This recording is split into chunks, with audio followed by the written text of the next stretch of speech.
Bon, on va essayer de ponctuer une incertitude.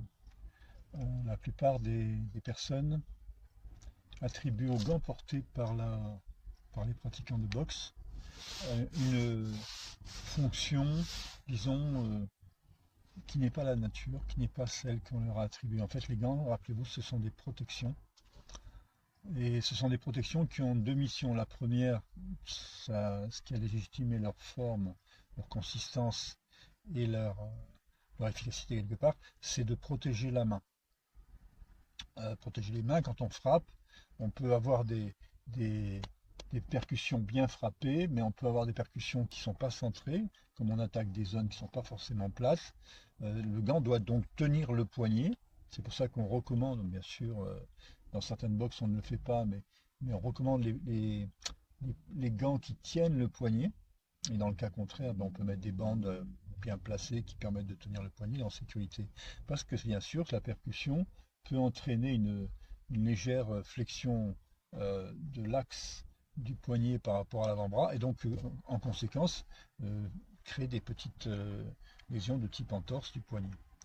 Deuxième chose, les gants sont, surtout en boxe française par exemple, on donne des coups de pied, euh, protège aussi, ça permet de protéger les avant-bras, tout au moins la partie fragile des avant-bras, c'est au-dessus un peu du poignet, parce qu'évidemment, un coup de pied dans ces zones-là, ils ne sont pas protégés par des muscles, c'est dégagé complètement et ça peut atteindre des centres nerveux de ce niveau qui peuvent provoquer des lésions et tout au moins des souffrances inutiles. Après, les gants, ce qu'on leur demande, c'est d'essayer de protéger la partie du pouce, vous voyez, qui est saillante. Là, quand on a fermé le poing, on a la partie du pouce ici qui est saillante. Souvent, on balance des coups souvent dans les crochets ou dans les swings, dans les formes d'extension large. euh, et on frappe pas avec la partie qu'il faut frapper, c'est-à-dire cette partie-là, mais on frappe donc sur le côté et sur l'adversaire qui avance. On frappe donc de cette partie-là. Et cette partie-là, souvent sur les gants, elle n'est pas bien protégée. Donc si vous pouvez choisir une paire de gants qui protège cette zone-là, c'est mieux. Pareil sur les attaques directes, souvent le pouce sur les gants est enfilé dans une espèce de gaine, mais qui est saillante. On peut accrocher, et en conséquence, en accrochant à grande violence, par exemple si on s'accroche sur l'avant-bras de l'adversaire, on peut très bien provoquer donc une luxation aussi de cette articulation, qui est quand même assez fragile. Donc essayez de faire en sorte de prendre des gants avec par pouce. Tiens, souvent ils sont tenus avec une espèce d'élastique qui permet de garder le pouce contre la partie, disons, protectrice sans gêner, bien sûr, la flexion. Ça, c'est aussi. Après, disons, zone de percussion, elle est large. Elle est large. Alors, certaines personnes pensent que plus c'est large, plus les gants sont lourds, plus ça fait mal. C'est de la connerie. La- la- Plus c'est large, en fait, plus la percussion sera diffusée sur une grande surface. Et en conséquence, alors ça pose des problèmes par rapport au poignet, parce qu'une surface ronde qui peut basculer un petit peu à grande puissance, ça peut créer, comme je disais tout à l'heure, des petites entorses. Mais la réalité, c'est que plus c'est large, plus c'est mou et large, plus la surface va envelopper une zone qui permettra de diffuser la percussion et donc de réduire son efficacité pointue. C'est sûr, quand on frappe main nue et qu'avec la pointe, on fait comme avec un dard beaucoup plus mal à l'adversaire et pas à soi.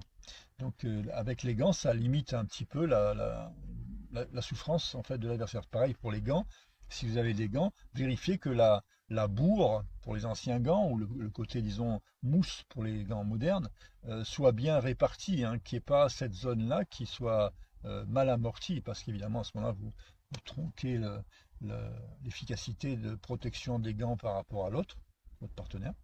Et alors ça se fait souvent par rapport à des gens qui utilisent les gants pour faire du sac. Les gants de frappe, d'échange de coups avec un adversaire, ne sont pas faits pour être utilisés au sac. Et ça, malheureusement, la plupart du temps, les gens frappent avec leurs gants de sac, sur des sacs, bien sûr, qui finissent par euh, abîmer à la fois leur poignet, parce que là, c'est surface ronde sur surface ronde la plupart du temps, donc avec des possibilités de luxation. Mais en plus de ça, le sac, quand on frappe, bah, il avance, qui accentue la force éventuellement de luxation du poignet.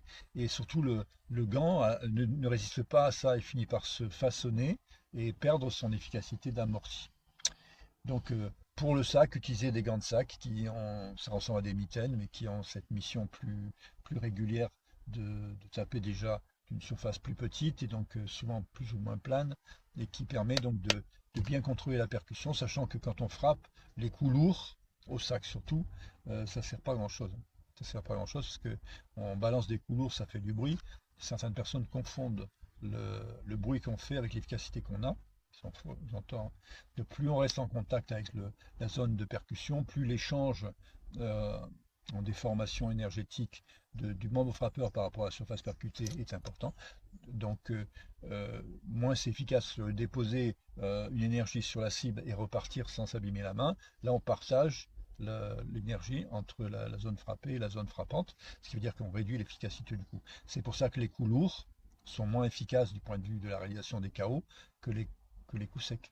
Hein, rappelez-vous, si vous faites du sac, frappez sec, même les uppercuts, les crochets, frappez sec. C'est toujours d'utiliser la frappe, et dès que vous avez un contact, repartez en arrière, comme ça vous préservez votre membre frappeur, mais vous laissez la meilleure des énergies, celle qui est portée par la vitesse, pour obtenir un coup, disons, approchant l'efficacité contendance maximale. Okay. Donc des gants, plus ils sont gros, plus amortissent, plus ils sont mous, moins il faut les utiliser au sac, et essayer d'avoir des gants qui maintiennent le pouce et des gants qui protègent, disons, l'avant-bras. Ça, c'est la moindre des choses. Voilà pour un petit conseil du matin.